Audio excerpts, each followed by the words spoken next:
What's up, dudes, dudettes, and those in between? My name is Bob.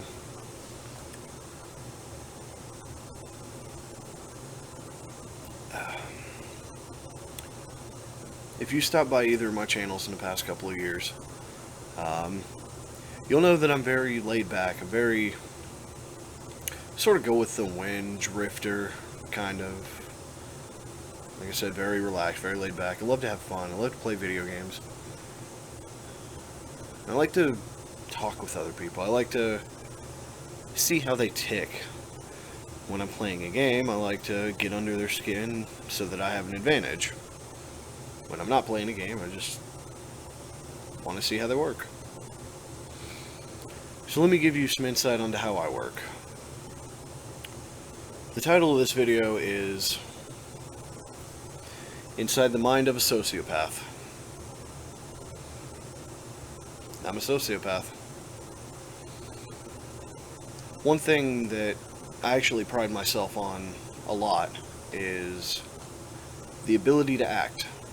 Now, I'm not an actor, but at the same time, I know that my ability to feel isn't as strong as most people's.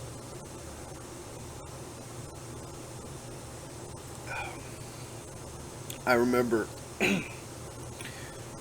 times in my childhood where just getting the newest toy,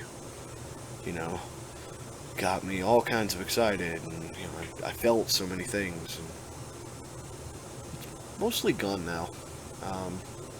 Every now and then something big will happen, and it'll hit me in the gut, whether it's joy, sadness, anger,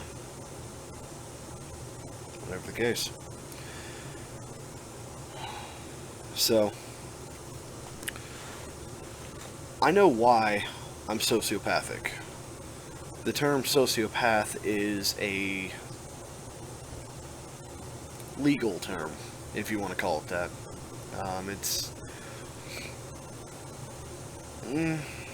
It's very hard to describe. So a sociopath is someone who doesn't have the ability to process emotions or empathy or what have you, or they have a severely limited ability to do so. Psychopath is much the same way, but it's not that they don't process emotions and empathy. They can't, and they can't understand it. So the stereotype of the violent sociopath is wrong. That would be much more psychopathic in nature, because they would try to lash out on the things that they don't understand.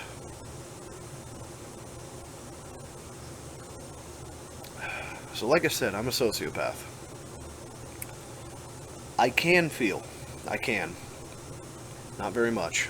And let's go over some of the things in my life that I think have caused that. Because it's been over 5 years that I've been this way. And honestly, before I get into anything, there should be no ill will. There should be no stigma around any mental disease. Because mental woes and physical woes, while just as common, either side, physical woes are treated immediately, and they're treated with a sense of urgency. If I were to fall off a cliff and break my leg, true story by the way, it gets taken care of. Typically someone would go to the hospital, they would set the bones correctly, and surgery might be needed, but the physical problem is fixed. Mental issues, however, are not quite so fortunate.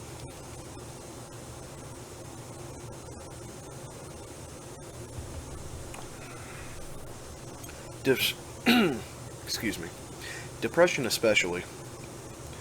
Most people that I've met and I've talked to about depression don't believe it's real. They don't think depression is a thing. They think it's just somebody being weak and they need to man up, and, life isn't that bad, and, buck up, buckaroo, things like that. Now, I've also battled with depression, God, as long as I can remember. And honestly, one of the reasons I have sociopathic tendencies is depression. Let's go over the laundry list, shall we? I was born and raised in Northern California, small redneck town. And before my memories even started, like my long-term memories that I can recall now, started to even form, my mom and dad split up, and there was drama, and the song and dance. And then my mom and stepdad ended up getting better jobs out in the Midwest, so we moved halfway across the country. Even more drama and even more stress, because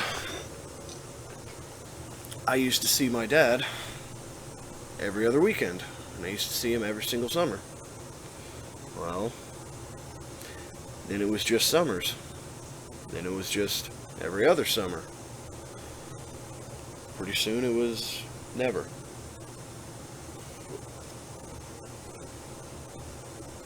That's how it was for talking on the phone. He had this really nasty habit of picking his favorite son for an arbitrary amount of time. I didn't talk to him for, God, probably 5 years. And then he stopped wanting to talk to my brother, and my brother returned the favor. So even more drama and whatnot. Fast forward a little bit, I joined the Navy. I haven't physically seen my father in 11 years at this point. The first phone call I get in boot camp, I called my dad. And we talked for about 3 minutes, actually. We talked, and every weekend I would call my dad, and if I had time I would call my mom and stepdad, and, I thought I was on the path to, a better mental life, because all of that, and with my personality back then, I was very shy. I was very antisocial. Now, I have no issue talking to people. In fact, I enjoy talking to people. And a lot of that is actually thanks to my YouTube channels.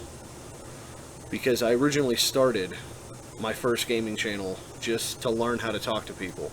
I'm like, hey, I enjoy games. I want to attract other gamers to my channel. I want to talk about this, and whatnot. And we started conversations, and it helped. So I think that helped curb depression a little bit, because I had already had it by then. But anyway, skip forward a couple years later, my dad passes away out of the blue. I'd actually talked to him literally hours before his body was found. That didn't help, and all of this stress and all of these things that I had problems with, and not ever having enough self-esteem to defend myself, really. The only defense mechanism I had was to go numb. So I went numb. And to this day, I'm still pretty numb.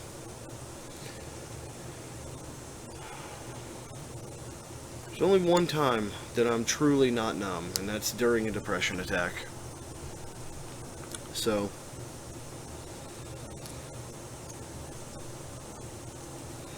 I wish I could describe a depression attack. I wish I could put into words what goes on. I can't. I honestly cannot sit here and think of a proper way to describe what's going on when depression hits full force, and can't. You're scared. You can't think right. And by right, I mean correct, and you also can't think right and wrong. Your mind is in the gutter. Not like that. It's literally being dragged around through the gutter. It's dragged through the sewers. You think of the most heinous things about yourself. True or not. But in that moment, it's absolutely true.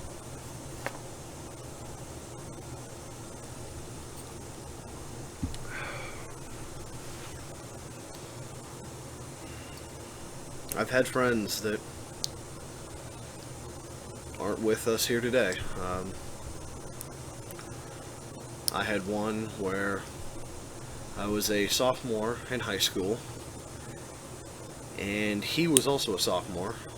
He was friends with a senior and a junior, though. And the senior had just bought a truck, and the senior and junior were living together, because they had both moved out of their parents' house, and they were pretty good buddies. So it was the three of them in this pickup truck. And I will never, ever forget that day. Sorry for dropping stuff. I have very active hands. I have to do something. I'll try to keep it under control, but I will... Yeah, that day I will never forget. It was October 4th. We had just gotten out of school. Honestly, I just got done smoking a cigarette, waiting on the bus. I had snuck off of school campus, smoked, came back on, like I always did. Talking to my friends, waiting for the bus. And I lived pretty far away from school. Like, very far away from school. It was on the edge of the bus limit, so we were the last round of buses. My buddy Justin, and for the sake of his family, I'm not going to give the last name. And for the sake of the other two families, I'm not going to give their names either. But we were all hanging out, and we were talking and bullshitting, doing what kids do. So my bus comes up, and they all hop in the truck, and they start heading home. And I wasn't feeling good. I think I had smoked that cigarette too fast, or something wasn't sitting right, or I drank too much Mountain Dew, but my stomach wasn't feeling good. So I had actually set my head on the seat in front of me with my arms crossed, just like that, and the back of my hands was on my forehead. I was completely awake. I was there, functionally, I wasn't tired, I wasn't falling asleep, I wasn't high or whatever. It was completely fine, I just didn't feel good. So I remember probably about 10 minutes down the road, remember a kid behind me screaming, look at that truck, it's going all crazy. Turns out my friend Justin's friend's truck had blown a tire. He was swerving to keep it on the highway. And I remember looking up, and I had my eyes closed, and it was a bright sunny day, so that sort of glare effect off of the windows and whatnot, I couldn't really see straight, and wasn't paying attention anyway. Didn't get a good look at the truck. I didn't immediately recognize it. I remember my first thought, God, I hope it's no one I know. I laid my head back down and ended up taking a nap for a couple of minutes, and finally the bus driver woke me up. Hey kid, you gotta get off. And, all right. So I walked home, thought nothing of it. Turns out it was my best friend, one of my best friends in high school for that year, and two of his best friends were killed. That was the first traumatic thing.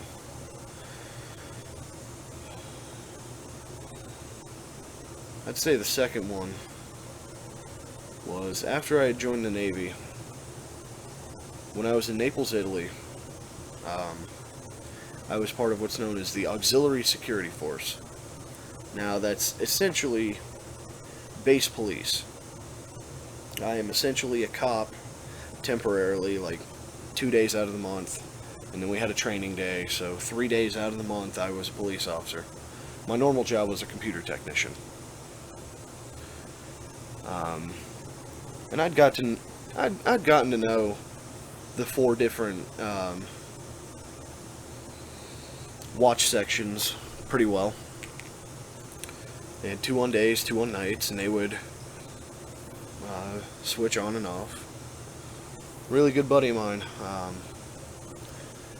Philip Bordeaux, Master at Arms, Petty Officer 2nd Class.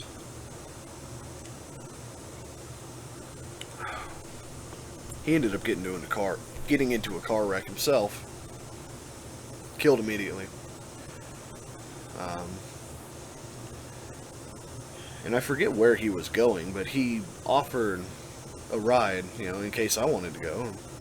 I'll think about it, because he was planning on going somewhere for that week. I forget. I really do. Because, again, I had worked as a police officer that Thursday, and then Friday night he was going to go out. And that's when he got into a car wreck. So, I was tired from work. I didn't, it's a completely different schedule from what I'm normally working. I eventually said, no thanks, man, enjoy yourself. See you Monday. Well, I saw him Monday. I saw pictures of his body. And like I said before, another traumatic event was my dad passing away completely out of the blue. But what I'm trying to get at here with all of these, condensed versions of stories that I have, all of these events I dealt with a little differently. When my friend died in high school, my immediate thought was, oh God, I hope it's not someone I know. And it, and the logical part of my brain went, even if it is, what does it matter? They're gone. Fair enough, and I ended up taking a nap. And then when I found out who it was, I bawled my eyes out, It was a young adult, little kid, still, if you want to, right on that line. Tore me up. And when one of my best friends was killed in a car wreck in Italy, it was shock more than anything else. Oh God, I just talked to him.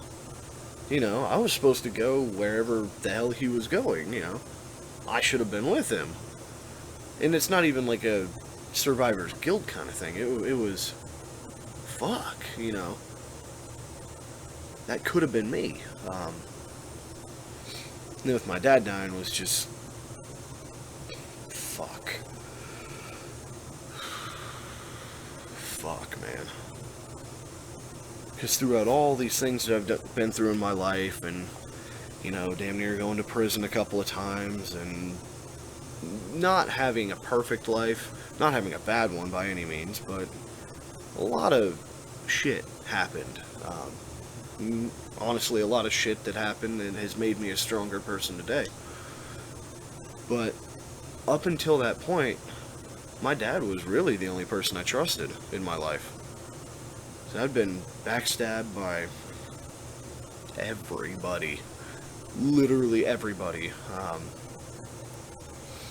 Everyone that I had put trust in up until that point has not only let me down, but they have also turned on my trust, and they have used my trust to gain something from me. So when I lost my dad, the first person I wanted to talk to and call and go, oh God, I just lost my dad, was my dad. I didn't have anyone else. I didn't build that relationship with anyone else. And instead of turning around and building another relationship like that so, I could talk about it, I internalized it, and I talked to myself a lot, really. The emotional side of me, which was basically dead at that point, and the logical side won. And essentially, it boiled down to, your dad's dead. Get over it. It's heartless, it's terrible, but it is what it is. And that's sort of how I live my life, to a very great extent. Now, don't get me wrong, I am capable of happiness, I'm capable of joy, in small bits and small bursts and whatnot, but on a grand scale, not really. Because I won't allow myself anymore. So, those are some ramblings about sociopathy. It's really not as evil as most people think. Now, the one that is really bad is depression.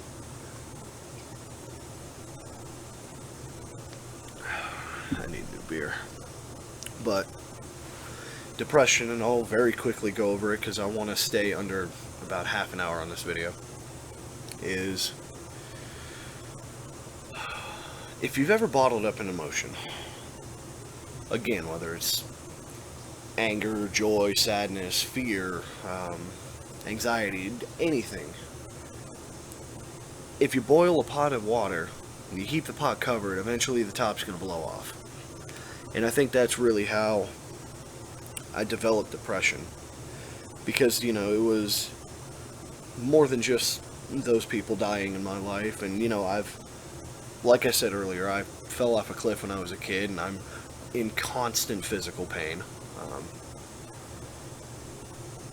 I'm missing most of my knee, and it's degraded, and I really shouldn't be able to walk. But again, that is what it is, and now that I'm out of the military and off of government health care, I can go to a competent doctor and I can get it fixed. Now that I know it's a real issue instead of just like arthritis or whatnot. So, all of that building up and building up and building up over years, and really not ever letting it out. When I had alone time, I would never speak out loud, I would never talk to people, I would never whatever, I wanted to keep an image of stoicism, I guess. I wanted to keep an image of strength and all these meaningless, fucking pointless things. Well, you bottle some fucked up thoughts up for long enough, depression's what you get out of it, so here I am. And I know that the depression thing is all self-inflicted. I realize that. That's all my fault. Because I wasn't smart enough to reach out for help when I needed to, and honestly wasn't even smart enough to realize I fucking needed help in the first place. But yeah, I'm a little smarter, I'm a little wiser, I'm a little older. Not that age really has anything to do with it, it's more life experience. I'm smart enough to realize when it's a problem, and I'm also smart enough to realize when I'm not strong enough to handle it on my own. So, I do have some dedicated friends that at any time, they could be at work, they could be asleep, whatever, I could call them and go, bro, I'm fucked. I need help. My brain doesn't work. Depression. Bleh. And gush to them, and thank God for them. Because every person, whether or not that if they have depression, regardless, I think every person needs a friend like that. Now, I think it should be a friend and not a family member because, blood is thicker than water, yes. And at the same time, it was kind of a mistake that I learned that families do. And I don't want to say this to discourage anyone, I would still try. But a lot of times when someone opens up with depression to their family isn't prepared for it. They don't know what to do. They don't know the correct answer. And really, there is no correct answer. Do you take medication? Do you go to therapy? Do you buck up? What's the right answer? And there's so many different conflicting ideas, like I just mentioned, that's going through this family member's head, and their response is quite often fear. It's quite often anger. And a lot of the times they don't understand. And I'm not saying that to insult anyone's family, but it's hard to describe depression to someone who's not depressed. It's not quite as difficult as describing what the sky looks like to someone who's blind, because that's nigh impossible. Because first you'd have to, say, the sky is blue. Well, what's blue? How the fuck do you do that? It's not quite that difficult, but it's in the ballpark of that. You're trying to describe something that is unnatural and unexperienced.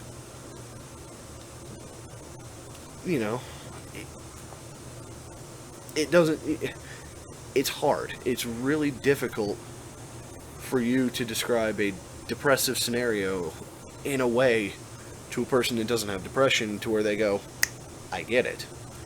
And that is what I want. That's what I want to clear up some confusion. Because a lot of people who don't have depression have this stigma that depression isn't real. Schizophrenia? Real. Depression? Not so much, because it's dealing with emotions.